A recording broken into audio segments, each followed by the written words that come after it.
कहानी की शुरुआत महाभारत के बाद से होती है। कुरुक्षेत्र युद्ध समाप्त हो चुका था और धर्म की स्थापना के लिए पांडवों ने कई महत्वपूर्ण कार्य किए। उसी समय एक घटना घटने वाली थी, जो इतिहास के एक अनोखे मोड़ पर दर्ज हुई। एक ऐसा प्रसंग जहां एक महायोद्धा अपने ही पुत्र के हाथों गिर पड़ा। बहुत समय पहले वनवास के दौरान अर्जुन मणिपुर पहुंचे थे और वहां उन्होंने एक अद्भुत योद्धा राजकुमारी चित्रांगदा को देखा था। दोनों का विवाह हुआ और उनसे एक पुत्र का जन्म हुआ, जिसका नाम था बब्रुवाहन।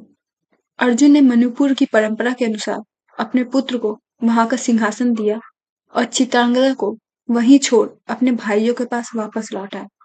बब्रुवाहन का बचपन अपने पिता की छाया से दूर बीता, लेकिन वह धीरे धीरे एक महान शूरवीर और न्यायप्रिय राजा बनता गया। इधर युद्ध के बाद राज्य को स्थिर और समृद्ध बनाने के लिए पांडवों ने अश्वमेध यज्ञ का निर्णय लिया। इस यज्ञ के नियम के अनुसार एक घोड़ा छोड़ा जाता है और जिस राजा द्वारा वो घोड़ा रोका जाता है, उसे यज्ञ का विरोधी माना जाता है। ऐसे में उस राजा से युद्ध करना अनिवार्य हो जाता है। इस घोड़े की रक्षा का दायित्व अर्जुन को सौंपा गया। उनका कर्तव्य यह था कि घोड़ा रोकने वाले राजा से युद्ध करे और उसे पराजित करे। यज्ञ का घोड़ा अनेक राज्यों से निकलता हुआ अंततः मणिपुर जा पहुंचा, वही स्थान जहां अर्जुन का अपना पुत्र शासन करता था। जब मणिपुर के सैनिकों ने घोड़े के आगमन की सूचना बब्रुवाहन को दी, तो उसने अपने राजधर्म के अनुसार उसे रोकने का निर्णय लिया। उसे इस बात का एहसास नहीं था कि इस घोड़े का रक्षक स्वयं उसके पिता है। बब्रुवाहन ने घोड़े को रोकने के बाद युद्ध अनिवार्य हो गया और इस प्रकार पिता पुत्र के बीच एक संघर्ष तैयार हो गई। जब अर्जुन मणिपुर पहुंचे तो उनके सामने वह पुत्र खड़ा था जिसे वह वर्षों पहले छोड़ चुके थे। बब्रुवाहन ने पिता को पहचान लिया, लेकिन दोनों को अपने अपने कर्तव्य निभाने थे। अर्जुन के लिए यह युद्ध यज्ञ की मर्यादा का पालन था और बब्रुवाहन के लिए यह अपने राज्य की प्रतिष्ठा की रक्षा।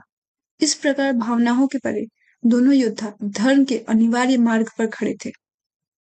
युद्ध आरंभ हुआ, दोनों ओर से धनुष खींचे, तीरों की वर्षा होने लगी।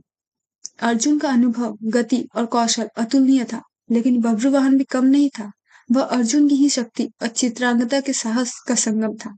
दोनों के तीर आकाश को चीरते हुए टकराते रहे। मणिपुर की धरती ने ऐसी गर्जना कभी नहीं सुनी थी, क्योंकि वह युद्ध केवल राज्य का नहीं था, यह नियति में लिखा हुआ एक अध्याय था। युद्ध जब चरम पर पहुंचा, तब बब्रुवाहन की ओर से एक ऐसा अस्त्र छोड़ा गया जो अर्जुन की हार का कारण बना। वह था नागास्त्र। इस अस्त्र के प्रभाव से तो अर्जुन भूमि पर गिर पड़े। युद्ध भूमि पर एक शांति छा गई। बब्रुवाहन का दिल इस दृश्य से टूट गया। जिस पिता को उसने युद्ध में गिराया, उन्हीं के चरणों पर वह विलाप करने लगा। इसी बीच वहां पहुंची अर्जुन की नाग कन्या पत्नी उलूपी। उलूपी को पता था यह घटना पहले निर्धारित थी। एक श्राप के कारण अर्जुन का वध उन्हीं के पुत्र के हाथों अनिवार्य था। उलूपी ने नागलोक की दिव्य नागमणि का प्रयोग किया, जिससे अर्जुन पुनर्जीवित हो गए। नागमणि की चमक ने धीरे धीरे अर्जुन के शरीर में जीवन का प्रकाश लौटा दिया। इस प्रकार यह युद्ध समाप्त हुआ।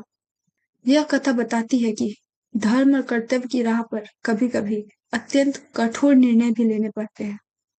अगर आपको ये वीडियो अच्छा लगा तो चैनल को लाइक और सब्सक्राइब जरूर करिएगा।